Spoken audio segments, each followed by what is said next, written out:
وصلنا لزمن مفيش حد بيحب حد. كله بيجري ورا حاجة واحدة بس، وهي مصلحته. لما تخلص المصلحة المحبة بتتحول لكذب ونفاق.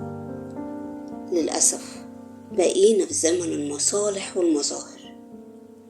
القلوب بقت جافة والمشاعر مزيفة. زمان كانت المحبة عفوية وصادقة، لكن دلوقتي المحبة مشروطة بالمصالح والماديات. ممكن الحياة تكون فرضت على بعض الناس كده، وده علشان الناس اللي عندها أخلاق ومبادئ بقوا قليلين في الزمن ده الكلام اللي كلنا بنقوله. طيب خلينا نقول كده، امتى أقول على الشخص ده مصلحتي؟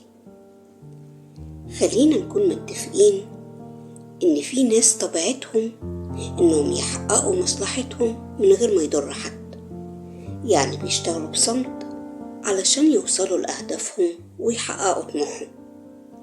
حتى احنا بنقول على الشخص ده إنه لئيم، بياخد كل المعلومات من غير ما يديك أي معلومة.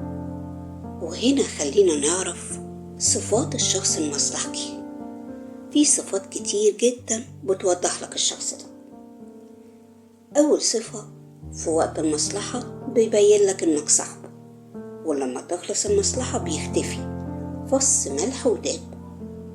مش بيعرف حاجة اسمها حدود ولا استئذان. ممكن يستغل أي حد من أصحابك من غير ما يرجع لك. بيشوف مصلحته فين وبيستغل الفرص حتى لو على حسابك انت شخصيا. يعني أهم حاجة عنده الفرصة والمنفعة والمصلحة. تلاقي الشخص ده بيمتص طاقتك، مش بيراعي ظروفك ولا أصلا بيكون متعاطف معاك. بيهرب دايما من المسؤولية.